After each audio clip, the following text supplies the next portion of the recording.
Shalom Bapak Ibu Saudara-saudaraku, selamat pagi, selamat bertemu kembali dalam renungan buat kita hari ini. Marilah kita menyambut hari lepas hari bersama dengan Tuhan melalui merenungkan firman Tuhan. Ingat, setiap firman Tuhan pasti akan meneguhkan kita, menguatkan kita, dan memberikan pengharapan yang baru kepada kita. Sehingga kita tetap akan semangat dalam situasi apapun. Kita akan tetap semangat, kita akan tetap diteguhkan, tetap akan dikuatkan oleh firman Tuhan. Amin. Bapak Ibu Saudara-saudara, teruslah mendengarkan firman Tuhan dan jadikan dia menjadi penopang dalam hidupmu. Maka kemanapun engkau pergi, engkau akan beruntung. Kemanapun engkau pergi, engkau akan mendapatkan berkat. Tuhan Yesus memberkati kita. Bapak Ibu Saudara-saudara, firman Tuhan yang menjadi renungan buat kita hari ini, yaitu yang diambil dari Yesaya pasal yang ke-42 ayat yang pertama. Tapi sebelumnya, marilah terlebih dulu kita menyerahkan hati dan pikiran kita untuk diterangi oleh Roh Allah. Kasih karunia dan damai sejahtera dari Allah Bapa dan dari anaknya Tuhan Yesus Kristus, itulah yang menyertai hati dan pikiranmu sekalian. Amin.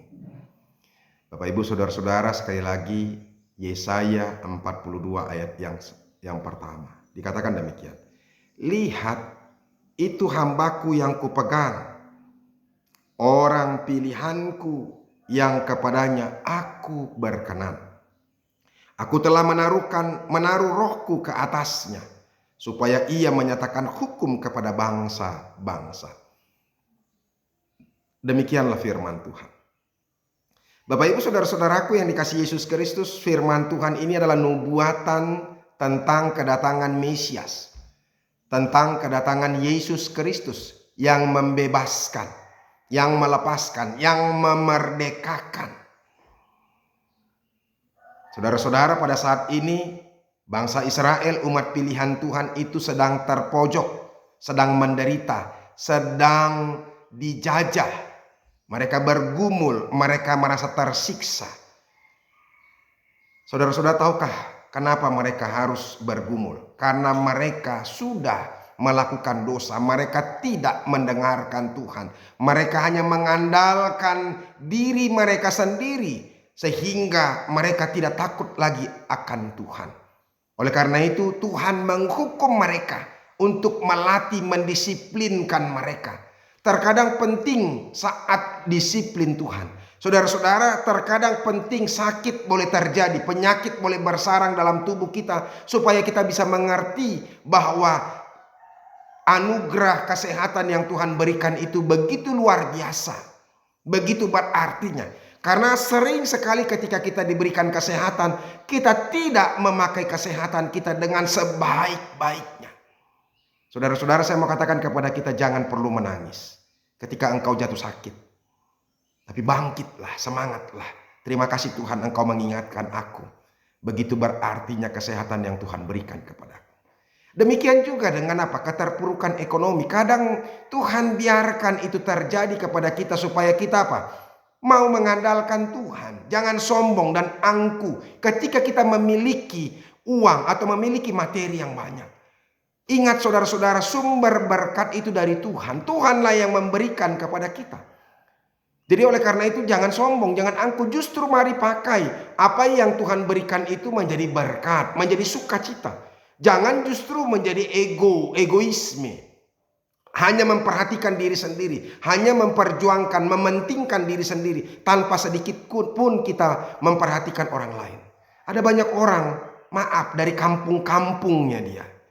Dulunya miskin sekali. Setelah dia sedikit boleh diberkati oleh Tuhan, sama seperti yang Tuhan katakan, setelah engkau boleh makan dan menikmati hidupmu, engkau melupakan aku. Maaf, saya bukan mau membeda-bedakan orang dari kampung dan kota, tapi saya hanya mau mengatakan dulunya kita adalah orang yang menderita. Tetapi kenapa ketika kita sedikit Tuhan berikan berkat menjadi lupa dan sombong, seakan-akan kita merasa bahwa kita lebih daripada mereka. Ini Tuhan, hati-hati, Tuhan akan memperhitungkan semuanya. Bahkan Tuhan akan bisa mengambil itu dari kita. Makanya sebelum Tuhan mengambil itu dari kita, sadari diri kita. Jangan sombong dan jangan angkuh. Nah, saudara-saudara, demikian juga dengan hubungan demi hubungan. Kadang-kadang bisa saja hubungan-hubungan itu menjadi retak. Karena apa? Karena kita sembarangan, tidak menjaga hubungan yang baik.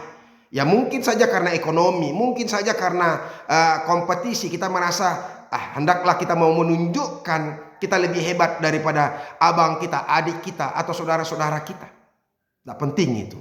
Saudara-saudara, saya selalu mengatakan kepada kita, nggak penting seberapa besar hartamu, seberapa ganteng, seberapa pintar, seberapa hebatnya engkau.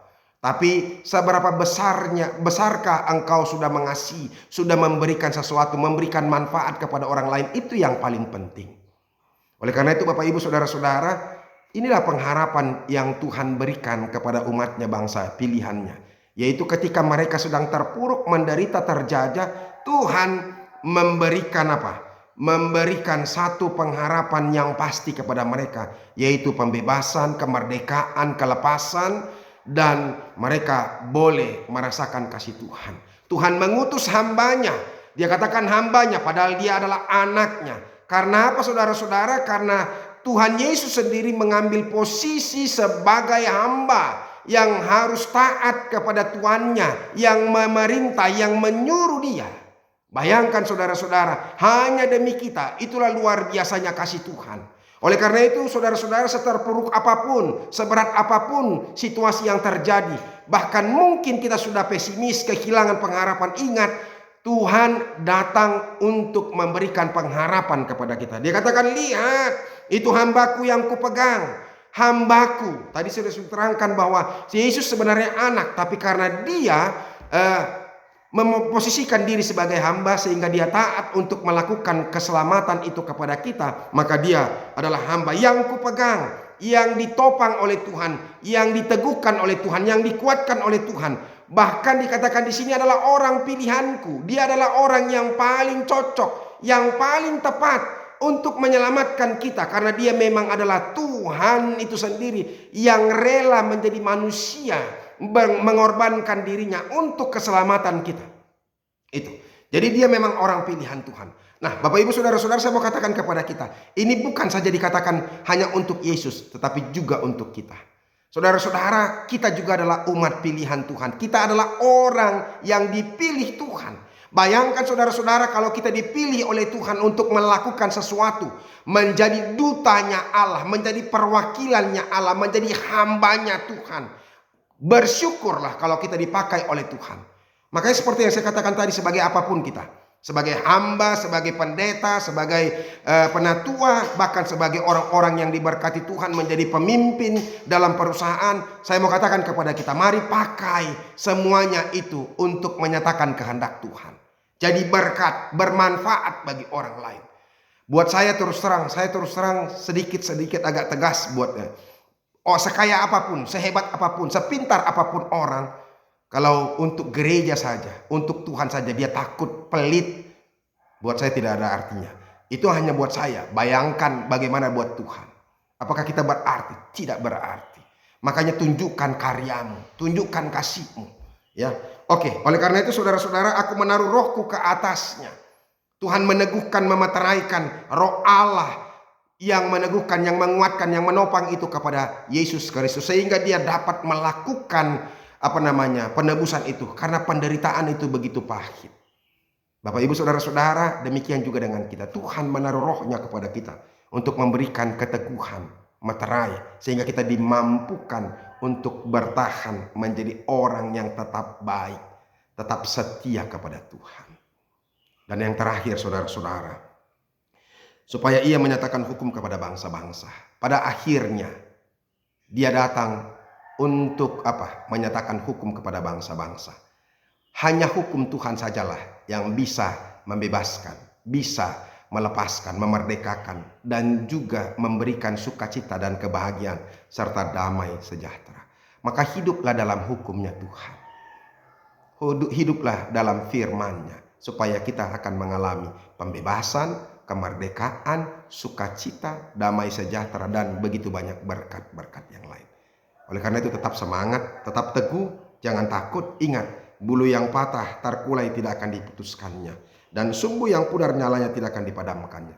Tuhan datang bukan untuk memutuskan memadamkan, tetapi Tuhan datang untuk memberikan kekuatan, kuasa, dan menghidupkan kita, memberikan sesuatu yang terbaik dalam hidup kita. Oleh karena itu, setitik apapun harapan itu, ingat, itu adalah kekuatan dalam kehidupan kita. Jangan mau hilang pengharapan. Tetap semangat, sebab Yesus datang memberikan penghiburan dan keselamatan bagi kita. Bagi kita yang sakit, ingatlah, Tuhan pasti menyembuhkan. Bagi kita yang terpuruk, ingatlah, Tuhan akan membangkitkan. Bagi kita yang berantakan hidup keluarganya, lagi porak-poranda, Tuhan akan memulihkan. Buka hatimu, terangi, biar diterangi oleh Roh Allah. Sadari diri, sehingga kita boleh hidup bersama kembali, bersama dengan keluarga. Tuhan Yesus memberkati. Salam. Terima kasih Tuhan untuk berkat-Mu, untuk firman-Mu, begitu indah. Biarlah itu menguatkan dan meneguhkan hati kami, pikiran kami, supaya kami terus bersemangat dalam hidup ini. Terima kasih Yesus. Dalam nama-Mu kami berdoa dan mengucap syukur. Amin. Bapak Ibu Saudara-saudara sudah dengarkan firman Tuhan, tetap semangat. Penghiburan datang kepadamu. Tuhan Yesus sedang melawat engkau. Lihat, Dia datang sebagai hambanya yang dipilihnya dan dipercaya. Tuhan Yesus memberkati. Sampai ketemu besok. Salam.